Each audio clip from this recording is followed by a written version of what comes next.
Ang kwentong ito ay hango sa totoong buhay. Karanasan ito ni Unggo. Taong 1966, Cordillera.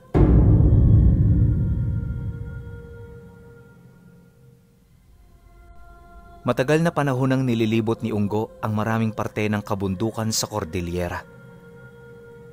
Ayon sa kanya, bata pa lamang siya, nangangaso na siya.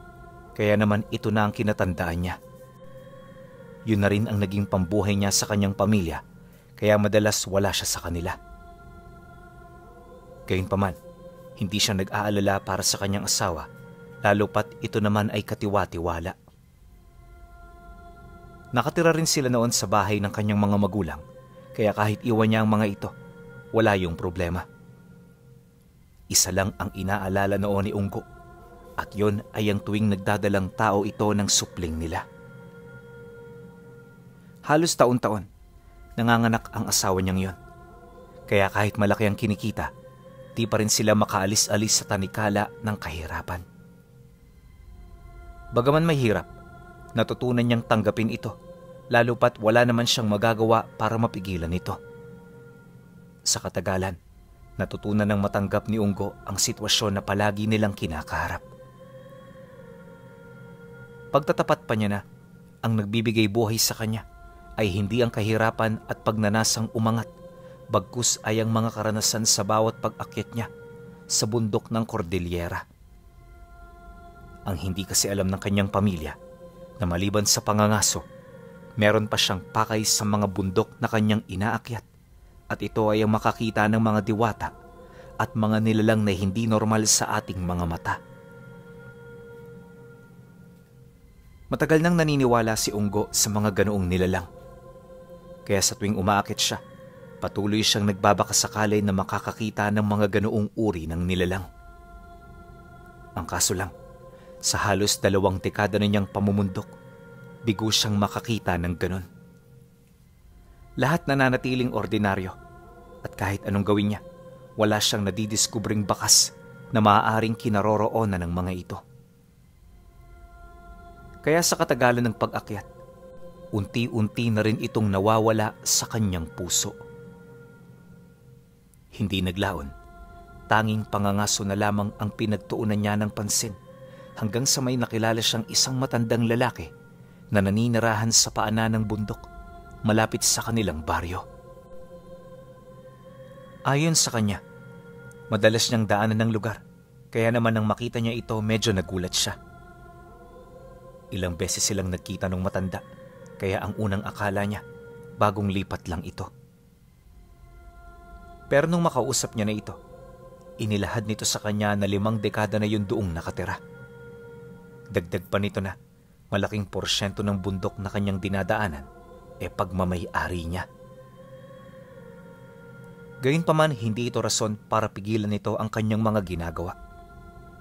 Malaya siyang pumunta sa kahit na saang parte ng bundok, basta siguraduhin lang niya na hindi siya maninira ng mga bagay na kanyang makikita.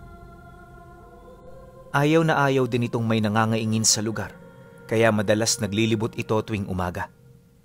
Marahil yun ang dahilan kung bakit hindi niya ito nakikita. Ngunit nang marinig ito ni Unggo, naging kaduda-duda ito para sa kanya. Nakasisiguro siya na wala roong nakatira, gawa ng ilang beses na niyang nalibot ang bundok na yon.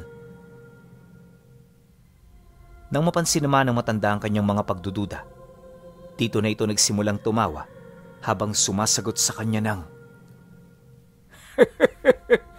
"Kaya hindi mo ako nakikita dahil hindi mo naman ako hinahanap. Dapat nga matuwa ka dahil sa dami niyong dumaraan dito, ikaw ang katangi-tanging taong nakakita sa akin." Pagkasambit nito ng mga katagang yon, agad yung tumalikod na parabang dito na nagtatapos ang kanilang mga pag-uusap. Nang mapansin naman yun ni Unggo, nakaramdam siya ng kakaiba sa katawan niya.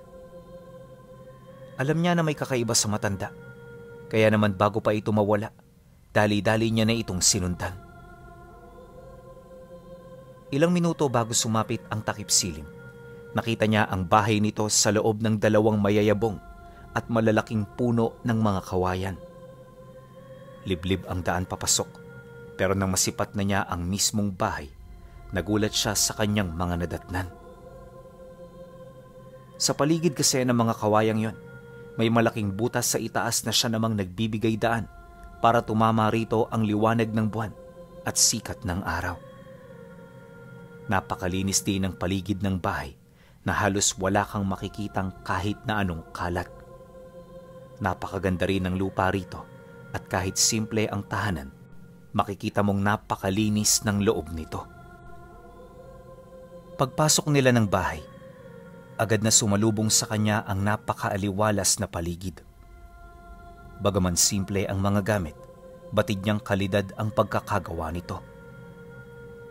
Ramdam na ramdam din niya ang katahimikan sa bawat sulok, indikasyon na walang bahid ng kasamaan ang matandang yon. Matapos naman niya itong masilayan, kampante siyang umupo sa lumang upuan na nasa sala.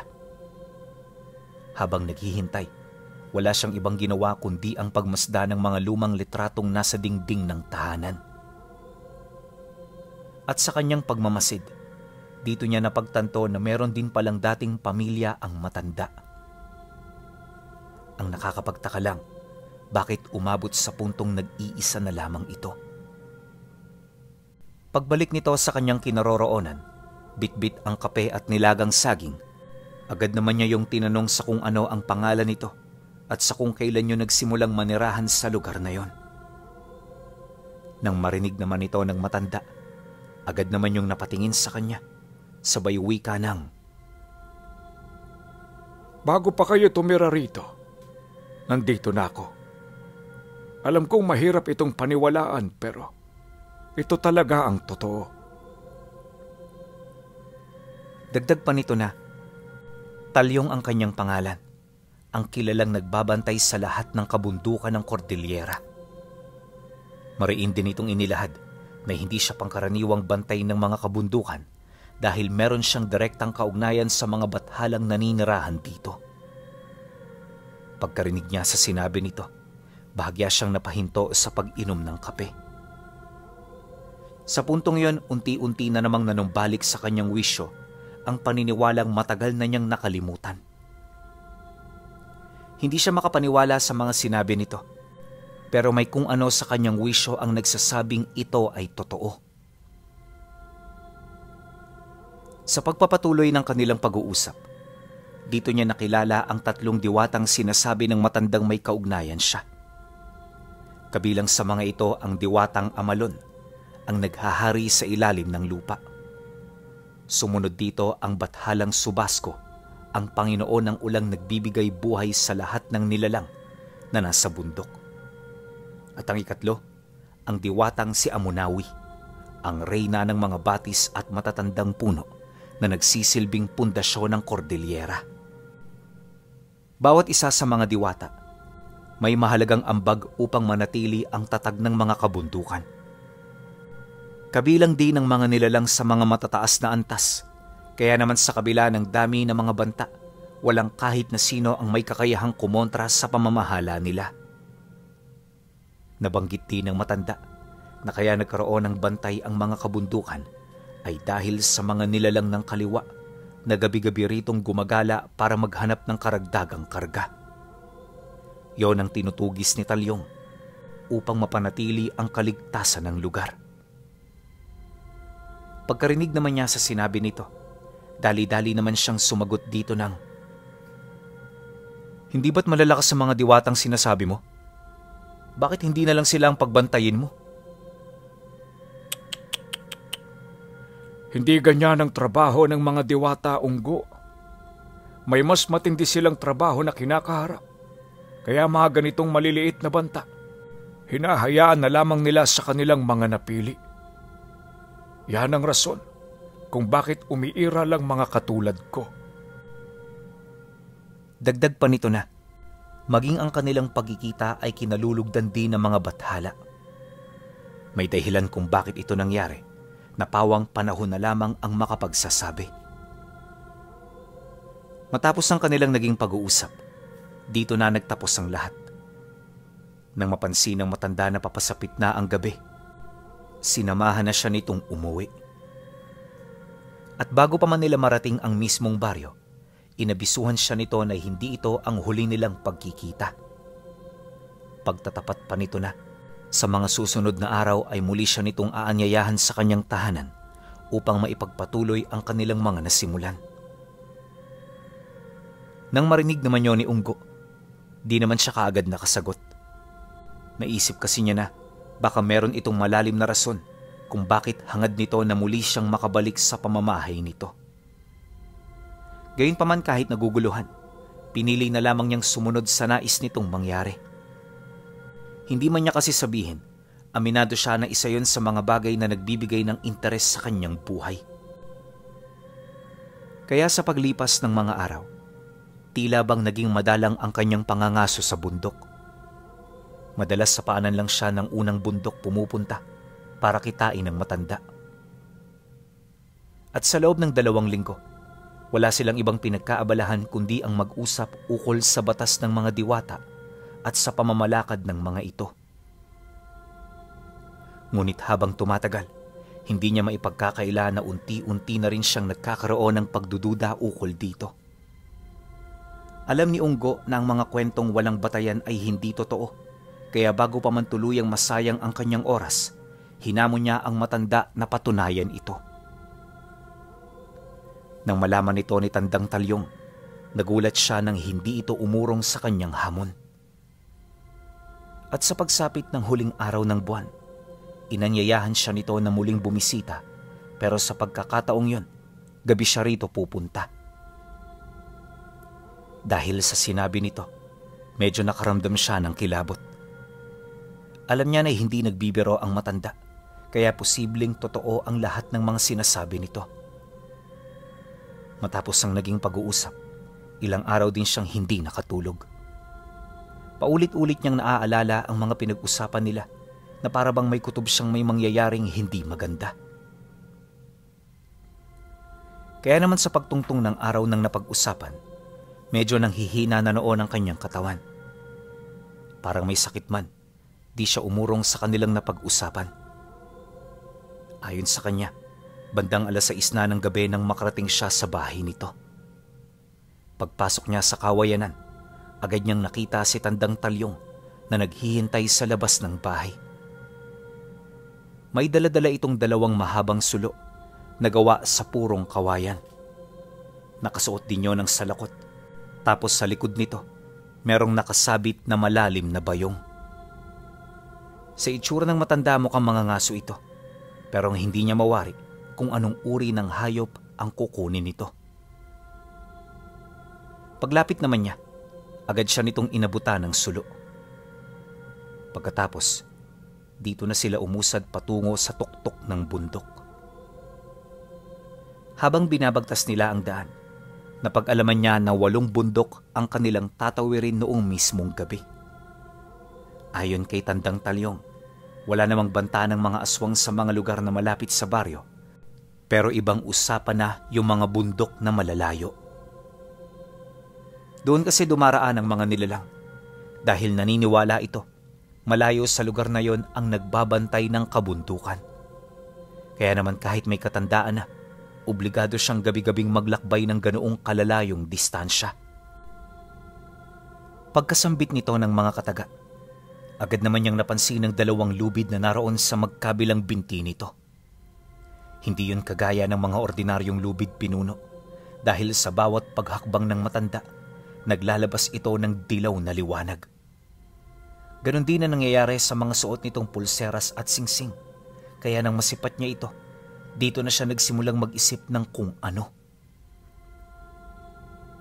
Dala ng kuryosidad, naglakas loob siyang tanungin ng matanda ukol dito. Nang marinig nito ang kanyang sinabi, masaya lang naman itong napasipat sa kanya habang sumasagot ng, "Yan ang aking mga karga. Dahil sa kanila kaya nagkaroon ako ng lakas na makipaglaban sa mga aswang na sinasabi ko sa iyo. Balang araw magkakaroon ka rin ito. Yun ay kung karapat dapat ka." Matapos naman itong makapag-wika, nagpatuloy na ang kanilang pag-usad. Ilang oras pa ang lumipas, nakaramdam na siya ng matinding pagod. Gustong-gusto niya na noong magpahinga pero kapansin-pansin ang pagpapatuloy ng matanda na parabang hindi man lang ito nakakaramdam ng kahit ano. Kaya naman bago pa siya mahimatay, dito na siya nagdesisyong kausapin ito. Teka lang, Tandang Talyong, sandali. Hindi ba tayo magpapahinga? Pagod na ako kanina pa eh. Wika niya rito habang hinihingal. Nang marinig naman ito ang kanyang sinabi, agad naman yung huminto, sabay tungo sa lugar kung saan siya napalupasay. Paglapit ni Tandang Talyong, kumuha ito ng hamog sa mga dahon, sabay pinainom ito sa kanya. Paglagok niya rito, laking gulat na lamang niya nang mawala ang lahat ng pagod na nararamdaman niya. Kapag nakaramdam ka ng pagod, alam mo na kung ano ang gagawin. May basbas ng mga bathala ang ating lakad, Unggo. Kaya hindi nila tayo pababayaan. Magmula noong narinig niya ito, ni minsan hindi na siya nakaramdam ng pagod. Kaya naman bago sumapit ang 2:00 ng madaling araw, narating na nila ang pang-8 bundok kung saan nila nakita ang mga aswang na lumilipad papalapit. Nang masipat naman yon ng matanda, agad yung itinuro sa kanya, dahilan para matakot siya. Bukod sa unang beses siyang makasilay ng ganoong nilalang, batid din niyang napakababangis ng mga ito, buhat sa kakaiba nitong wangis at anyo. Akala niya pagmamasdan lang nila ang mga ito. Pero makalipas pa ang ilang minuto, laking gulat na lamang niya nang abutan siya ng sundang ng matanda. Inabisuhan din siyang sumunod sa kilos nito upang hindi sila magkalayo. Dagdag pa nito na, hindi nila papatayin ang mga nilalang na yon dahil sa haharap pa ito sa paglilitis mula sa mga tagapayo ng bathalang si Subasco. Nang marinig naman niya ang tungkol dito, napalunok lang naman siya ng laway habang tumatango. Sa puntong yon naniniwala siya na para makauwi ng ligtas sa bahay nila, kailangan niyang sundin ang bawat utos ng matanda. Maya-maya pa, nang maihanda na nila ang mga kinakailangan, dali-dali naman nilang tinahak ang daan. Kahit may edad na si Tandang Talyong, pakiramdam niya binata pa rin yung taong sinusundan niya. Bukod sa napakabilis nito, napakaliksi ng pangangatawan nito. Ayon sa kanya, may mga pagkakataon na muntik-muntika na itong mawala sa paningin niya dahil sa sukal ng dinadaanan nila. Mabuti na lang, nakikita niya pa rin ito kahit papaano at nagagawa niya pa rin yung masundan. Hindi naglaon. Pagdating nila sa lambak malapit sa paanan ng susunod na bundok, dito niya na nasilayan ng matanda. Nakaharap na ang mga nilalang na nasa panig ng kaliwa. Mula sa malayo, inakala niyang mga ordinaryong taong mga ito. Pero habang naglalakad siya papalapit, dito niya na napapansin ang kakaiba sa kanilang mga anyo. Paglalarawan niya rito, para yung tao kung titingnan, pero kapansin-pansin ang mga kakaiba sa kanilang mga katawan. Nakita rin niya ng malapitan ng pagkumpas ng mga pakpak nito na merong mga matatalas na kuko sa bawat dulo. Pag-atungal ng mga nilalang, bigla nitong sinunggaban si Tandang Talyong. Ngunit imbis na masindak ang matanda, buong tapang niya itong sinalubong hanggang sa magpang-abot na sila. Akala noon ni Unggo, walang darating na tulong, pero makalipas lamang ang 10 minuto, biglang umulan ng napakalakas na sinabayan ng malalakas na simoy ng hangin. Dahil sa pangyayari, kung kaya't kahit gustong lumipad ng mga aswang, hindi nila ito magawa-gawa. Gayunpaman, kahit wala ng kapasidad ang mga ito na madagit ang matanda, ipinagpatuloy nila ang pag-atake rito hanggang sa masugatan na nila ito. Ang kaso lang, nang mapatras na itong si Tandang Talyong, biglang inula ng malalakas na kidlat ang mga nilalang. Hindi sila nito tinantanan hanggat hindi yun bumaon sa kanilang mga katawan.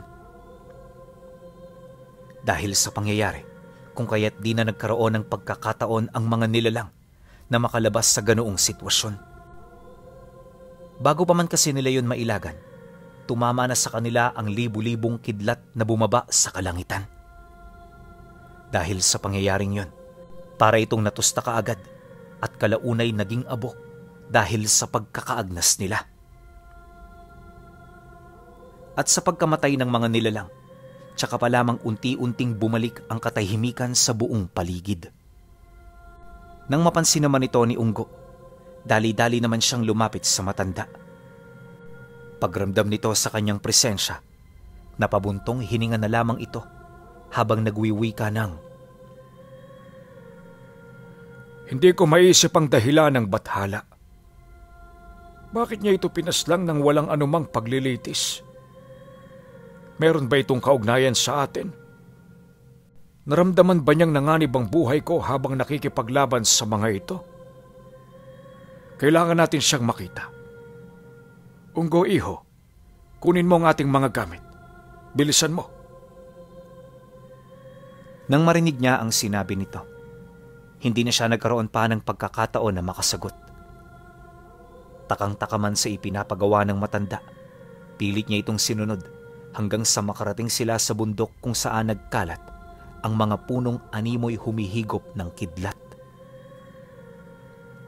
Ayon sa kanya, na sa lugar na yon may liwanag na nananalaytay sa bawat puno na nagpapabukod tangi sa kanila. Akala niya yun lang ang makikita niya. Pero nang makausad na sila sa kaloob-looban nito, tumambad sa kanya ang matataas na bulkang nakapalibot sa isang maliit na lambak. Kapansin-pansin din ng 3 buwan na nasa langit, indikasyon na wala na sila sa mundo ng mga tao. Gulat na gulat man sa kanyang mga nakita, hindi siya gaanong nagpatinag. Maya-maya pa, pagpasok nila ng lambak, bahagya silang napahinto sa paglalakad nang may makita silang malaking kidlat na unti-unting bumababa sa lupa. At sa pagkawala nito, doon nila nasilayan ang mismong bathala na si Subasco. Taliwas sa iniisip niya, hindi ito matanda o lalaking may magandang muka. Bagkus isa itong bata na nasa 15 anyos pa lamang ang edad. May simple rin itong kasuotan, tapos may daladala itong sisidla ng ulan na gawa sa puno ng kawayan. May pakpak din ng mga paa nito, tapos malaginto ang kulay ng mahaba nitong buhok. Paglapit naman ng bathala sa kanila, agad na nagbigay galang si Tandang Talyong. Pagsilay naman niya sa ginawa ng matanda, agad niya itong sinunod upang maipakita ang pagpapasakop niya sa bathala. Ilang minuto pa ang lumipas. Matapos nilang makapagbigay ng respeto, dahan-dahan na silang naupo sa lupa para pakinggan ang mga sasabihin nito. Nang masipat naman ito ni Subasco, sa halip na magsalita, hinaplos lang nito ang kanyang ulo habang nakangiti. Nang mapansin naman yon ng matanda, agad nitong nalaman ang ibig nitong ipahiwatig. Kaya naman imbis na maghintay ng kasagutan, pinili nitong hawakan siya at dalhin sa pinakamalayong parte ng lambak. Nang masipat naman yon ng bathala, mabilis na itong bumalik sa alapaap. At sa pagkawala nito, sinundan niyo ng malalakas na pagkulog kasabay ng panakanakang pag-ulan. Pagtahimik ng mundong yon, naiwan siyang nakatingala habang punong-puno ng katanungan ang kanyang isipan. Alam ni Unggo na merong malalim na rason ang ginawa ng diwata at anuman yon, kailangan niya itong malaman. Maya-maya pa, pagbaling niya ng tingin kay Tandang Talyong, nakita niya itong gulat na gulat habang nakatitig sa kanya. Ilang beses na rin niya noong tinanong ang matanda, pero tila bang nawalan ito ng kapasidad na makapagsalita. Kaya naman sa halip na magpumilit, minabuti niyang hintayin na lamang ito. Di nagtagal, nang bumalik na ang ulirat ng matanda, Agad nitong inilahad kung ano ba talaga ang ibig iparating ng bathalang bumaba sa langit. Ayon sa matanda, isa lang ang ibig sabihin ng pangyayaring yon. At ito ay walang iba, kundi siya ang kinalugdan nito. Ibig sabihin, ang ginawang yon ng bathala ay ang pagbibigay sa kanya ng basbas na makagamit ng abilidad nito. Nangangahulugan din yon bilang pagiging estudyante niya ni Tandang Talyong mula sa araw na yon. Nang marinig niya ang sinabi nito, hindi naman siya kaagad makapaniwala. Pakiramdam ni Unggo, nananaginip lang siya, buhat sa bilis ng mga pangyayari. Gayunpaman kahit anong tanggi niya, hindi na nagbago ang mga sinabi ng matanda sa kanya.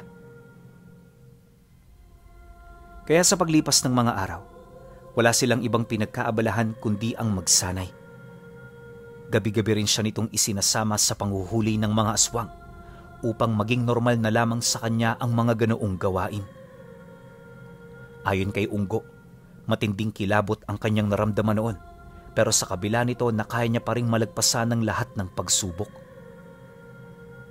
Kaya pagkaraan lamang ng 6 na buwan, napakalayo na niya sa dati niyang pagkatao. Hindi na rin siya basta-basta at lalong hindi na siya mangmang pagdating sa mga bagay na may kaugnayan sa lihim na karunungan. Malakas na rin ang kanyang loob kapag naglalakad siya sa baryo dahil alam niya na meron na siyang masasandigan sa oras na may mangdiskita sa kanya. Aminado si Unggo na ganoong abilidad ang hinahanap niya. Gawa ng noon pa man, may mga tao na siyang kinagagalitan sa lugar nila. Kaya naman ang maging dalubhasa na siya sa paggamit ng lihim na karunungan, ito kaagad ang una niyang pinagtuunan ng pansin. Tutol man si Tandang Talyon sa ibig niyang mangyari, wala itong nagawa para siya ay pigilan. Yun nga lang, bago niya ito gawin, kinakailangan niyang mangako sa matanda na ito na ang huling pagkakataon na gagamitin niya ang abilidad ng bathalang Subasko para sa kanyang sariling interes at kapakanan. Nang marinig niya ang sinabi nito, abot langit ang naramdaman niyang tuwa. Matapos ang kanilang pag-uusap, di na siya nagdalawang isip na bumaba ng baryo. Ilang oras lang ang lumipas. Pagtungtong ng 1:00 ng hapon, naglibot-libot na siya sa lugar para hanapin ang mga ito. At nung makita na niya ang kanyang pakay, walang kaabog-abog niya itong nilapitan. Pagsilay nito sa kanya, sinubukan niya itong sindakin pero hindi man lang ito natinag. At sa halip na makipag-usap ito ng mahinahon, mabilis nag-init ang mga ito sa kanya hanggang sa tinulak na siya nito ng tinulak at kalaunay magpang-abot na sila. 8 kalalakihang mas malaki at mas malakas sa kanya ang kanyang ipinagsabay-sabay na sa loob lamang ng ilang minuto nagawa niyang matalo. Matapos niya itong gawin, dito niya na yun binalaan na wag na ulit lalapit sa kanya kung ayaw ng mga itong may mangyari sa kanilang masama. Pagkasambit niya ng mga kataga, agad siyang bumalik sa kanilang tahanan.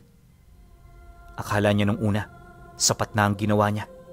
Pero ang hindi niya alam, kabilang pala sa mga ito ang pamilya ng mga antingerong nabubuhay sa pagnanakaw ng karga ng ibang tao.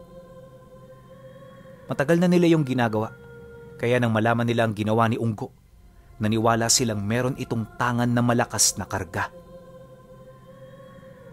Ilang linggo rin nila itong minanmanan at pinagplanuhan hanggang sa matukoy na nila ang lugar kung saan ito pumupunta.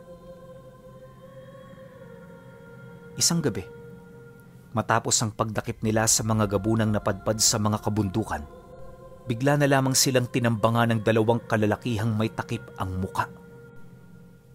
Pagsilay dito ni Tandang Talyong, agad naman itong pinagtulungan ng matanda hanggang sa mapabagsak na nila ito sa lupa.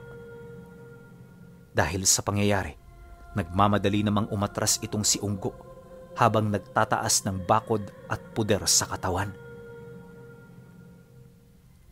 Pagkarinig naman ng mga individual sa kanyang ginawa, dali-dali naman siya nitong pinalibutan habang hawak-hawak ang kanilang mga punyal. Pagsilay niya rito, Alam niya na meron itong mga pambasag karga, kaya hanggat kaya niya, nagpakalayo-layo siya. Ang kaso lang nang masipat siya ng mga magnanakaw, hindi na siya nito binigyan ng pagkakataon na makagawa pa ng paraan kung papaano yon matatakasan. Walang sabi-sabi, buong puwersa siya nitong sinugod hanggang sa sila'y magpang-abot.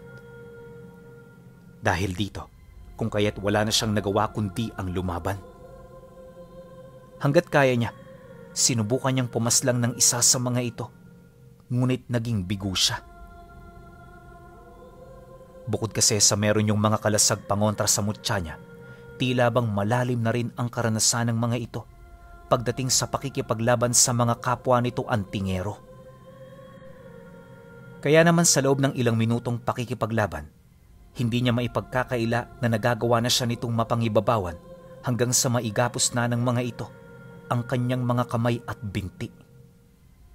Pagbagsak ni Unggo sa lupa, walang habas na siya nitong pinagugugulpe dahilan ng unti-unting pagdilim ng kanyang paningin. At nung mawala na ang kanyang ulirat, isang milagro ang nangyari. Nang akmang tatapusin na siya ng mga kalaban niya, muling bumagsak ang makapal na kidlat na agad na tumama sa katawan ng lahat ng antingerong nagtangka sa buhay nila. Sa sobrang lakas nito, ilang segundong hindi nakakilos ang mga antingero hanggang sa makita niya ang mga asul na asong sumasakmal sa mga ito. Dali-dali itong dinarag sa kawalan ng mga nilalang hanggang sa maglaho na ito na parang bula. At pagkatapos ng mga pangyayaring yon, bumalik ang katahimikan sa paligid. Maya-maya pa, bumalik na rin ang ulirat ni Tandang Talyong kasabay ng pagliwanag ng mga karga nitong nanakaw sa kanya. Pagtayo naman ito, agad siya nitong tinulungan upang makabalik na sa bahay nito. Dumaan ang mga araw, hindi na muna sila pumunta sa kung saan-saan upang magmasid at makiramdam. May kutob kasi sila na panimula pa lang ang pangyayaring yon, kaya hindi malabo na ito ay masundan. Ngunit sa kasamaang palad, hindi na ito nangyari. Huli na rin ang malaman nila na pinangingilaga na pala sila ng mga antingerong nagnanakaw ng mga karga.